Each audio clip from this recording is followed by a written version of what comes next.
Travel Week. Multiple pride flags stolen and or burned in Utah County within 30 minutes. I'm Brittany Tate in Pleasant Grove. That story coming up. Others. How's your MySpace account? It's dead. Yeah. All right. Well, a rash of pride flags have been stolen and burned. It happened earlier this week in Pleasant Grove and in the Linden area. That's where we find news specialist Brittany Tate. And Brittany, this aggressive vandalism has rocked neighborhoods there.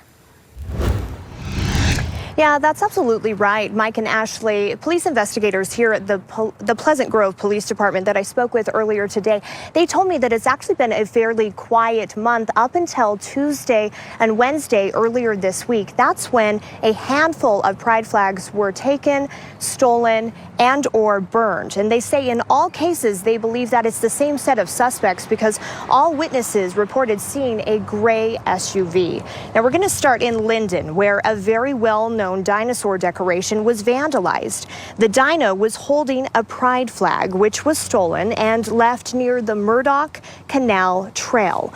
In Pleasant Grove, Mark Reynolds and his wife woke up to the sounds of their pride flag being burned with a blowtorch.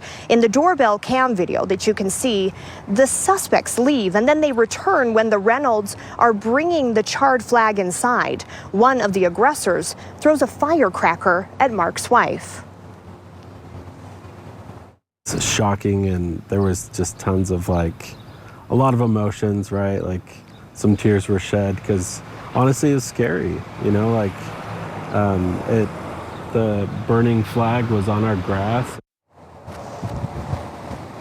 And Mark tells me that they are just thankful that more damage wasn't caused to their property and also that his wife was uninjured. He says they are allies and they feel for the LGBTQ+ community who experience this type of threat and hatred on a regular basis. Now, coming up tonight at 6:30, we're going to take you back to Linden and show you that dinosaur decoration that has been named Denver by neighbors there, the community outreach, and how they plan to rebuild this after the vandalism. For Live at 5, I'm Brittany Tate. Back to you. Too bad to see. Brittany, thank you. All right, Kevin, beautiful day out there. Multiple pride flags stolen and or burned in Utah County within 30 minutes. I'm Brittany Tate in Pleasant Grove. That story coming up. Last year, a rash of pride flags stolen and burned in two neighboring Utah County communities. As news specialist Brittany Tate reports, the aggressive vandalism has shaken up those who are living in Pleasant Grove and Linden. It's been a busy week for thieves stealing pride flags in Utah County. I spoke to many victims. They tell me that they wish those thieves would recognize that the pride flag represents inclusion and freedom. Why put them away? I'm just going to keep them up. When Sarah Dye bought this 9-foot Halloween dinosaur skeleton 5 years ago, Or every holiday, I'd just decorate them. Denver the Dino, as neighbors call him, instantly clicked with the community. Denver braved the snow in the winter. He doubled as Cupid for Valentine's and even helped cheer on a little boy named Rex who was fighting cancer down the street. But this year, when Denver dressed in rainbow to celebrate Pride Month, I got a sinking feeling. It seems some people wanted him extinct. I know it's just a flag, but it means a lot to a lot of people. Denver was holding a pride flag. Thieves stole it, ripped off the dinosaur's arms, and left pieces of Denver and the flag by the Murdoch Canal Trail.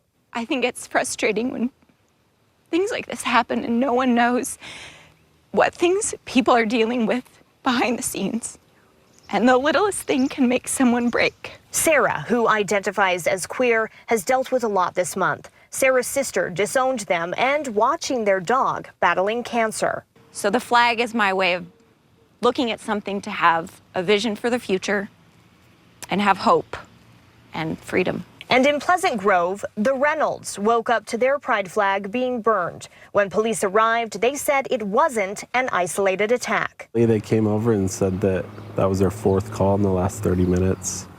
So it had been something that's seemed a little more organized than random. Those who had their flags destroyed or stolen say they wish those vandalizing would see the message of inclusion. I find joy when I see another pride flag in front of a house. I feel like there's a safe place to go. And if you have any information about those suspects who have been stealing these pride flags, you're asked to contact the Pleasant Grove or the Linden City Police Departments. Again, we're told that those suspects were seen leaving in a gray SUV crossover. I'm Brittany Tate. Back to you. Yeah, hard to understand. No excuse for that. All right. Thank you so much, Brittany. You notice that each day we inch